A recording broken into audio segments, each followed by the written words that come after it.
এই যে মধুর কণ্ঠস্বর দেখছি আপনারা বিজ্ঞাপনে লেখা একজনের নামে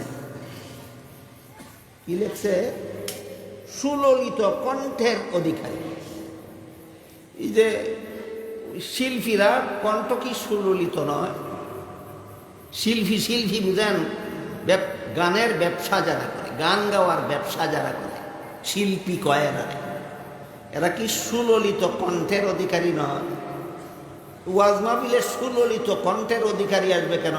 তুই বেটা এখানে ওয়াজ করতে আইসস না গান গাইতে আইসস? কথা বুঝেননি আপনারা? এই কারণে যারা ব্যবস্থা করে এরাও ওয়াজওয়ালা বক্তা খুঁজে না, আওয়াজওয়ালা বক্তা খুঁজে। ওয়াজওয়ালা খুঁজে না আওয়াজওয়ালা খুঁজে, আওয়াজ। এই জন্য আমাদের সকলেরই বুঝতে হবে, আমরা যারা ওয়াজ শুনি, আমরা যারা ওয়াজ করি, আর আমরা যারা ওয়াজের আয়োজন করি, সকলের মাথায় থাকতে হবে এই পবিত্র মাহফিলটা আওয়াজের জন্য নয়, পবিত্র মাহফিলটা ওয়াজের জন্য। বলেন আওয়াজের জন্য না ওয়াজের জন্য? তা আমার এখানে সুললিত কণ্ঠের অধিকারী শিল্পী আসবে কেন? আমার এখানে হক্কানি আলিম আসবে যিনি আমাকে কোরআন হাদিসের জরুরি কথাগুলি দেয়। এইগুলির নাম হইল ওয়াজ। এই জন্য বলেছিলাম আমাদের সমাজে আজকে ওয়াজ মাহফিল খুব কম হয়, আওয়াজ মাহফিল বেশি হয়। আওয়াজ মাহফিলে জরুরি কথা পাবেন না, শুধু সুললিত কণ্ঠস্বর পাবেন।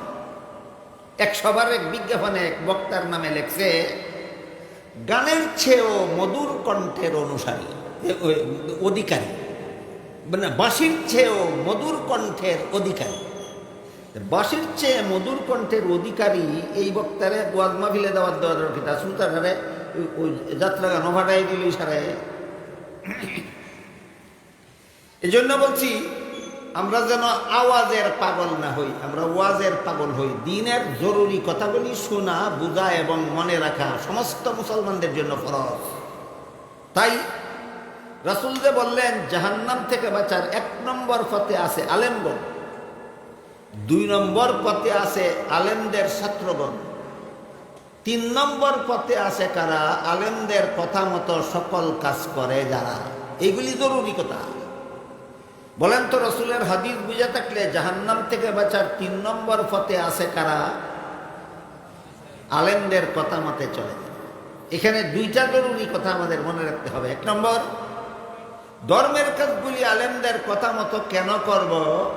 সহি শুদ্ধ হওয়া। 2 নম্বর, সংসারের কাজগুলি আলেমদের কথা মতো কেন করব? হালাল।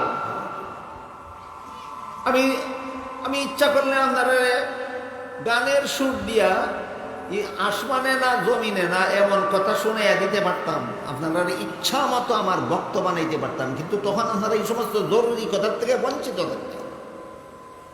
নবীর উম্মতকে কোরআন হাদিসের সহি শুদ্ধ কথার থেকে বঞ্চিত রেখে আমার সুললিত মধুর কণ্ঠস্বর শোনাইয়া ভক্ত বানাবার জন্য ওয়াজ মাহফিল নয়। এবার হাদিসটা আগাগোড়া বোঝার চেষ্টা করি। রাসূল বলেন আমার উম্মতের জন্য জাহান্নাম থেকে বাঁচার 4টা পথ আছে। 1 নম্বর কোন পথ নেই। 1 নম্বর পথ হইল তুমি আলেম হইতে পারছো না, 2 নম্বর পথ আলিমের ছাত্র হইতে পারছো না, তোমার জাহান্নাম থেকে বাঁচার কোনো পথ নাই। না 3 নম্বর পথ আছে? হ্যাঁ, তুমি আলেম হইতে পারছো না, আলিমের ছাত্র হইতে পারছো না, তোমার জন্য জাহান্নাম থেকে বাঁচার 3 নম্বর পথ আছে, জীবনের সকল কাজ আলেমদের কথা মতো। এখন যদি কেউ আলেমও হইতে পারল না, আলিমের ছাত্রও হইতে পারল না, আলিমের কথা শোনারও সুযোগ পাইল না, এমন যদি হয়, আলিমের কথা শোনারও সুযোগ পাইল না, আপনাদের মনে হয়তো প্রশ্ন জাগতে পারে যে ওয়াজ মাহফিলে গেলেই তো আলিমের কথা শোনা যায়, তাহলে আলিমের কথা শোনার সুযোগ পায় না কে? হইতে পারে। যেমন ধরেন এক ব্যক্তি 10 বৎসরের জন্য জেলখানায় বন্দী হয়ে গেল, 20 বৎসরের জন্য জেলখানায় বন্দী হয়ে গেল, আজীবনের জন্য জেলখানায় বন্দী হয়ে গেল, অথবা এমন কোম্পানিতে চাকরি করে যেই কোম্পানির ডিউটি পালন করে ওয়াজ মাহফিলে যাওয়ার মতো টাইম থাকে না।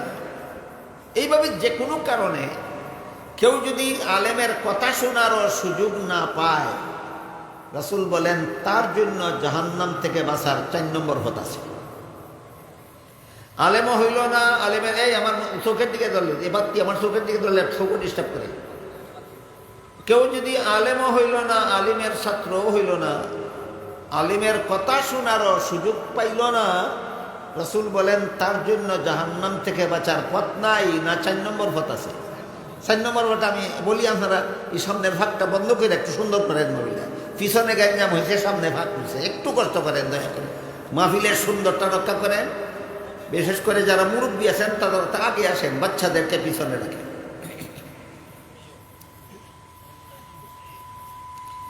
যারা আলিম না, আলিমের ছাত্র না, আলিমের কথা শোনারও সুযোগ পাইল না, রাসূল বলছেন এদের জাহান্নাম থেকে বাঁচার পথ নাই, না 4 নম্বর পথ আছে? 4 নম্বর পথ আছে। এই পথটা কি? রাসূল বলেন আউ মুহিব্বান, তুমি আলেমকে মহব্বত করো, আলেমকে মহব্বত করো। এই মহব্বতটাই তোমাকে জাহান্নাম থেকে বাঁচার 4 নম্বর পথে জান্নাতে নিয়ে যাবে।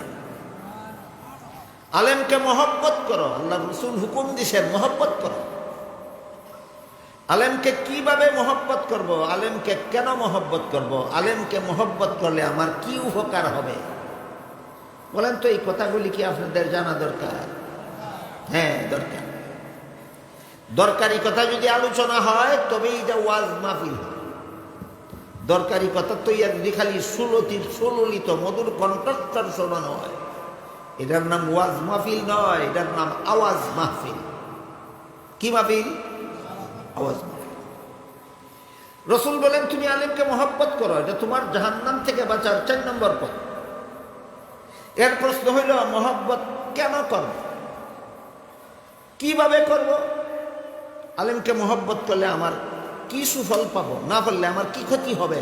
এই কয়েকটা কথা কয়েক মিনিটে আমি আপনাদের সামনে তুলে ধরার চেষ্টা করি। প্রথম প্রশ্ন হইল আলেমদেরকে মহব্বত কেন করব? এই প্রশ্নের জবাবটা আমি খুব সংক্ষেপে আপনাদেরকে বলি। ধরেন একটা বাচ্চা তার মায়ের গর্ভে থাকা অবস্থায় তার বাবা মারা গেল, হয় না এরকম? জন্মের পরে এতিম হইয়া জন্ম হইল, না জন্ম হওয়ার পরে এতিম হইল? হ্যাঁ, মায়ের গর্ভে থেকে এতিম হইছে, এতিম হইয়া জন্ম হইছে, দুনিয়াতে আইয়া 2 চোখে বাবারে দেখবারও সুযোগ পেয়েছে। যে কারণে এই বাচ্চাটারে তার চাচা বাপের ভাইয়ে লালন পালন করে লেখাপড়া শিখাইয়া মানুষ মানে। এই এতিম ছেলেটারে যদি কোনো মুরব্বী কয় তোমার চাচাকেই তুমি তোমার বাবার মতো মহব্বত করো, এখানে একটা যুক্তি আছে। চাচারে বাপের মতো মহব্বত করবে কেন? চাচায় বাপের কাম কইরা দিছে, বলেন একটা যুক্তি আছে কি? চাচারে বাপের মতো মহব্বত করবে কেন? ছেলে জন্ম হইলে লালন পালন করার দায়িত্বটা আসলে কার ছিল? কইরা দিছে কে? লেখাপড়া শিখানোর দায়িত্বটা আসলে কার ছিল? কইরা দিল কে? মানুষ রূপে গইরা তোলার দায়িত্বটা আসলে কার ছিল? কইরা দিল কে? এবার বলেন কার কাজ কে করলো? বাপের কাজ চাচাই করলো। এই জন্য মুরব্বী কইছে তোর চাচারে ওই বাপের মতো সম্মান করবে। একটা যুক্তি আসেনি? ঠিক তেমনি দুনিয়ার মানুষকে জাহান্নাম থেকে বাঁচার পথ দেখাবার দায়িত্ব ছিল নবীগণের। দুনিয়ার মানুষকে জাহান্নাম থেকে বাঁচার পথ দেখাবার দায়িত্ব ছিল নবীগণের। বর্তমান দুনিয়াতে কতজন নবী আছেন? একজনও নেই। নবী শূন্য দুনিয়ায়। নবী শূন্য যে দুনিয়াতে নবী নাই, সেই দুনিয়ার মানুষকে জাহান্নাম থেকে বাঁচার পথ দেখাবে কে? এ মর্মে হাদিস শরীফে আল্লাহ রাসূল বলেন ওয়া ইন্নাল উলামা ওয়ারাসাতুল আম্বিয়া, আলেমগণ নবীগণের দায়িত্ব পালন। আলেমগণ নবীগণের দায়িত্ব। আবার বলুন নবীগণের কি দায়িত্ব ছিল? দুনিয়ার মানুষকে জাহান্নাম থেকে বাঁচার পথ দেখাবার দায়িত্ব ছিল। নবী নাই দুনিয়াতে, নবীগণের এই দায়িত্বটা পালন কে করবে? আলিমগণ। এখন কার দায়িত্ব কে পালন করবে? নবীর দায়িত্ব আলিমে পালন। ওইখানে যেমন বাপের দায়িত্ব চাচায় পালন করার কারণে চাচারে বাপের মতো মহব্বত করতে হয়, এখানেও আল্লাহ রসুল বলেন নবীগণের দায়িত্ব আলেমগণ পালন করবেন। এই জন্য রসুল বলেন তুমি আলেমকে মহব্বত করো। কথা বুঝাইতে পারলাম? এ হইল আলেমকে মহব্বত করব কেন? রসুল কেন কইলেন আলিমকে মহব্বত করো? কারণ মুহাম্মাদুর রসুল্লাহ দুনিয়ার থেকে বিদায় হওয়ার পরে কিয়ামত পর্যন্ত তোমাদেরকে জাহান্নাম থেকে বাঁচার পথ দেখাবার মতো আর কোনো দরদি দুনিয়াতে পাবে না, একমাত্র আলেমগণ ছাড়া।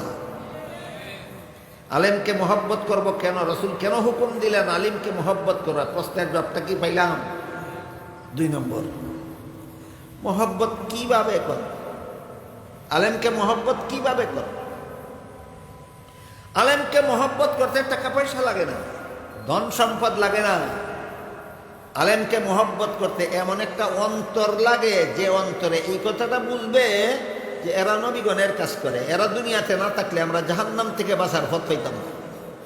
এই কথাটা বুঝার মতো একটা অন্তরের দরকার। বুঝে থাকলে বলেন তো আলেমকে মহব্বত করতে টাকা পয়সা ধন সম্পদের দরকার না বিষয়টা বুঝার মতো একটা অন্তরের দরকার? বিষয়টা বুঝার মতো একটা অন্তরের দরকার। এই কথাটাও আমাদের সমাজের অনেক মুসলমান জানে না, বুঝে না।